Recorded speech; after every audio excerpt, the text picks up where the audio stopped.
Assalamualaikum warahmatullahi wabarakatuh. Perkenalkan, saya Made Sofi Astiani dengan NIM 64231492 dari kelas 644C01. Dalam video ini, saya akan membahas mengenai isi dari jurnal yang telah saya buat yang berjudul Pengaruh Tingkat Pengangguran Terbuka dan Upah Minimum Terhadap Daya Beli Konsumen di Indonesia. Bagian yang pertama adalah abstrak. Penelitian ini bertujuan untuk menganalisis pengaruh tingkat pengangguran terbuka dan juga upah minimum terhadap daya beli konsumen di Indonesia. Dengan menggunakan data makroekonomi dan pendekatan kuantitatif, penelitian ini berupaya menjawab apakah kedua variabel tersebut memiliki hubungan yang signifikan terhadap daya beli masyarakat. Hasil yang diharapkan dari penelitian ini adalah adanya pengaruh negatif dari pengangguran terhadap daya beli serta pengaruh positif dari kebijakan upah minimum. Penelitian ini diharapkan dapat memberikan kontribusi bagi pemerintah dan pembuat kebijakan dalam merancang kebijakan ekonomi yang lebih adil dan juga efektif. Abstrak ini masih bersifat asumsi awal karena penelitian masih dalam proses penyusunan. Bagian kedua adalah pendahuluan. Seperti yang kita tahu, bahwa kondisi sosial dan kesejahteraan suatu negara sangat dipengaruhi oleh pembangunan ekonominya. Tujuan utama dari pembangunan ekonomi adalah untuk meningkatkan kesejahteraan masyarakat melalui pertumbuhan ekonomi yang merata. Salah satu indikator penting dalam keberhasilannya adalah meningkatnya pendapatan per kapita dan juga meluasnya kesempatan kerja. Dalam konteks ini, daya beli masyarakat menjadi elemen yang sangat krusial. Mengapa? Karena adanya daya beli masyarakat mencerminkan kemampuan konsumen dalam memenuhi kebutuhan sehari-hari. Bila daya beli masyarakat tinggi, otomatis pendapatan masyarakat juga sangat tinggi dan juga stabil. Begitu juga sebaliknya, jika daya beli menurun, maka konsumsi juga akan menurun dan mengganggu kestabilan ekonomi secara keseluruhan.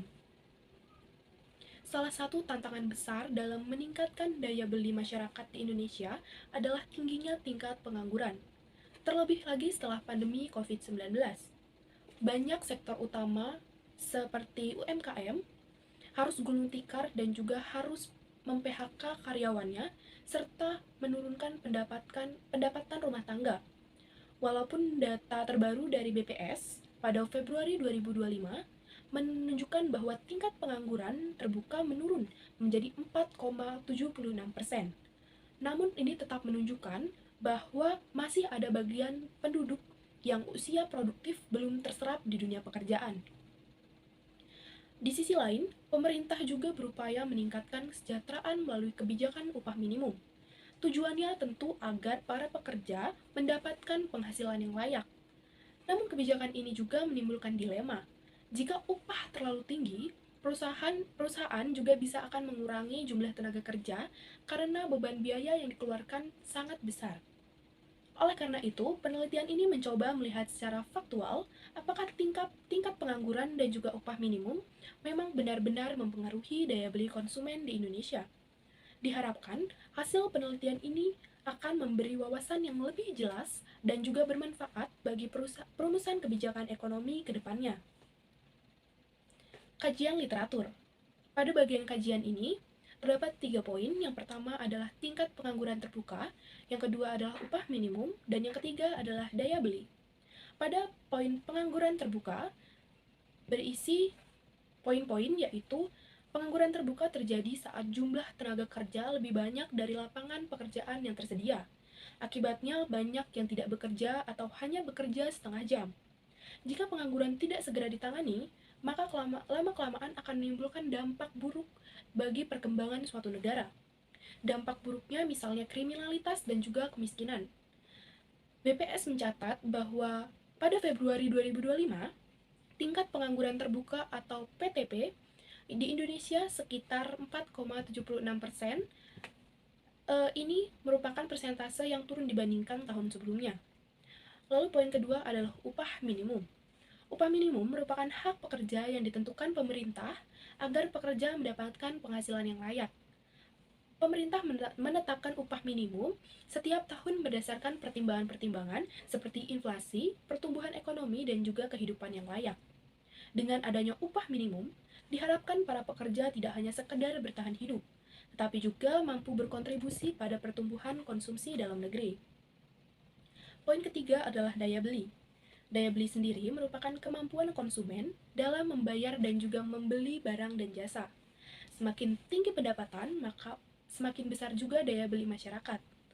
Naik turunnya daya beli masyarakat biasanya dapat dilihat dari seberapa besar permintaan mereka terhadap suatu produk. Ketika pendapatan naik atau harga turun, orang cenderung lebih banyak membeli.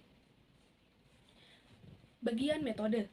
Pada bagian metode penelitian ini, kami menggunakan pendekatan kuantitatif dengan jenis penelitian asosiatif, yaitu mencari hubungan antara dua variabel atau lebih. Data yang digunakan adalah data sekunder dari Badan Pusat Statistik atau BPS selama 10 tahun terakhir. Untuk variabel independennya sendiri ada dua. Yang pertama adalah tingkat pengangguran terbuka, lalu upah minimum. Sedangkan untuk variabel dependennya ada satu, yaitu daya beli konsumen. Untuk analisis data menggunakan metode regresi linear berganda dengan bantuan program SPSS. Pengujian ini dilakukan melalui uji T dan juga uji F, serta koefisiensi determinasi untuk melihat seberapa besar pengaruh kedua variabel tersebut terhadap Y. Maka terdapat dua hipotesis. Yang pertama adalah terdapat pengaruh negatif antara tingkat pengangguran terbuka dan juga daya beli konsumen. Lalu yang kedua adalah terdapat pengaruh positif antara upah minimum dan daya beli konsumen. Bagian hasil. Bagian hasil dan pembahasan. Saat ini bagian hasil dan pembahasan sedang dalam tahap pengolahan data. Namun dari studi terdahulu dan juga data sekunder yang telah kami kumpulkan, terdapat indikasi bahwa semakin tinggi pengangguran, maka semakin rendah juga daya belinya. Karena banyak penduduk tidak memiliki penghasilan yang tetap. Upah minimum yang layak dapat meningkatkan daya beli, namun jika terlalu tinggi, justru bisa akan berdampak pada pengurangan tenaga kerja oleh perusahaan. Kesimpulan awal dari penelitian ini menunjukkan bahwa adanya hubungan yang erat antara tingkat pengangguran dan upah minimum terhadap daya beli masyarakat. Pemerintah perlu menyeimbangkan kebijakan ketenagakerjaan dan ekonomi agar masyarakat dapat menikmati upah yang layak. Penutup. Berdasarkan teori dan data awal, saya menyimpulkan bahwa baik tingkat pengangguran maupun upah minimum memiliki pengaruh terhadap daya beli masyarakat. Pengangguran yang tinggi cenderung menekankan daya beli, sementara peningkatan upah minimum dapat menjadi solusi jika diimbangi dengan produktivitas dan juga efisiensi ekonomi. Demikian penjelasan mengenai jurnal ini. Terima kasih Bapak. Mohon maaf jika saya terdapat salah kata. Wassalamualaikum warahmatullahi wabarakatuh.